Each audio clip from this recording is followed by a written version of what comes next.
The International Space Station's Expedition 25 will celebrate the 10th anniversary of the arrival of the first resident crew. Expedition 26 may bid bon voyage to the last flight of Space Shuttle Endeavour. But even with all that on the agenda, the station commander is excited to be advancing the station's use as a science laboratory. So I see my role as, with my background as a test pilot and an engineer, is to keep the laboratories operating, empower the crew, to all of us to do great science and bring it back to our scientists here on Earth to make life better here and make our flying machines even better so we can go beyond Earth orbit.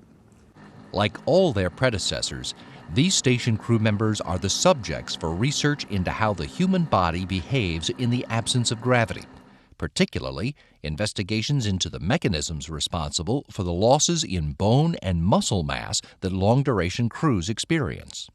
It will be mostly biomed experiments. So when my body will be under, and my brains will be under investigation. Honestly speaking, I don't like very much these experiments, but I understand that this is a necessity to go further and further in space flights. If we're going to spend several months going to another planet or somewhere else in the solar system, the last thing we want to have happen is not to be able to function once we get there. Or even worse, break your leg because you've lost so much bone density. But the crew members have another scientific role. They are the lab assistants for the Earthbound researchers conducting dozens of experiments in a range of disciplines. Astronauts and cosmonauts carry out protocols for scientists from around the world on experiments running in lab facilities provided by the United States, Europe, Japan, and Russia. And they operate instruments aimed at the Earth to learn more about the planet. Experiments related to geophysics, researching and observing the Earth, the radiation levels, the earthquakes.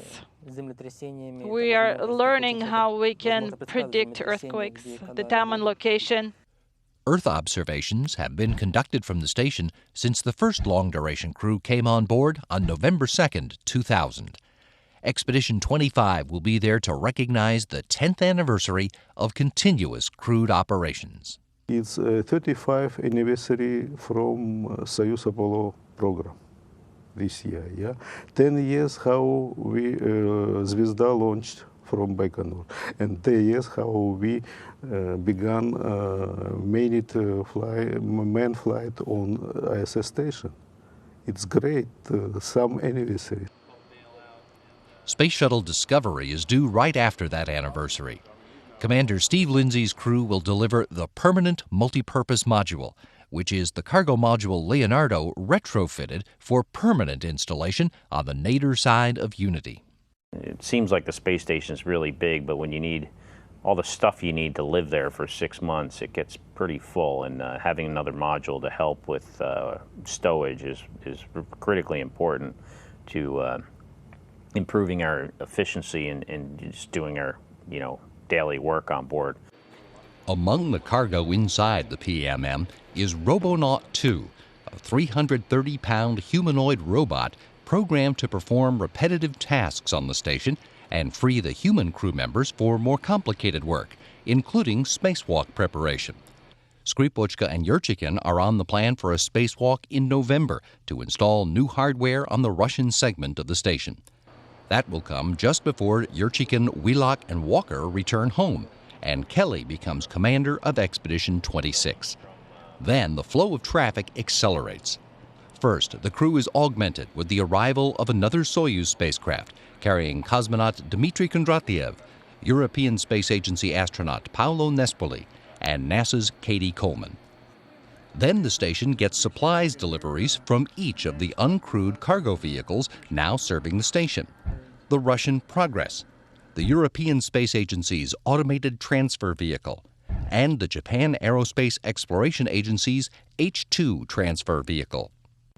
This is a new type of vehicle, the free flyer vehicle, which means that it doesn't dock to the station directly, but rather it approaches the station and from the station keeping close to it, and then the operator on board of the ISS uses the robotic arm to mate it to the docking mechanism. Progress can dock in any conditions. And it can be manually controlled by the crew. ATV cannot be controlled by the crew. So we are only monitoring the automated approach and final approach, and we can only stop it to be secure. Skripochka and Kondratiev conduct 2 more Russian segment spacewalks in January and February before the arrival of the last planned mission of Space Shuttle Endeavour. The shuttle crew will deliver supplies and attach the alpha magnetic spectrometer to the zenith side of the station's truss. This long-awaited science instrument will search for the sources of antimatter and dark matter to assist scientists looking for a clearer understanding of the origins of the universe. This mission will be notable, too, for bringing the station commander together on orbit with his twin brother, Shuttle Commander Mark Kelly. It's actually the first time that 2 I think blood relatives have ever been in space together.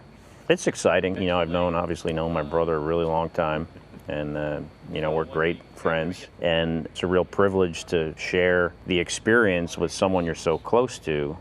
Your mom and dad like the idea of having 2 sons off the planet at the same time? They don't like the idea of having 1 son off the planet at any time. So, you know, this can kind of stress them out a little bit.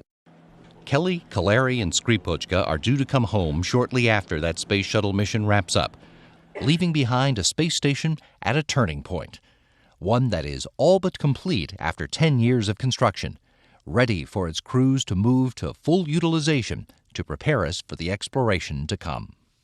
We have learned a lot, and we will continue to learn a lot about how systems and people and how to operate in space for long periods of time, and now I think it's time to see how we can take advantage of it.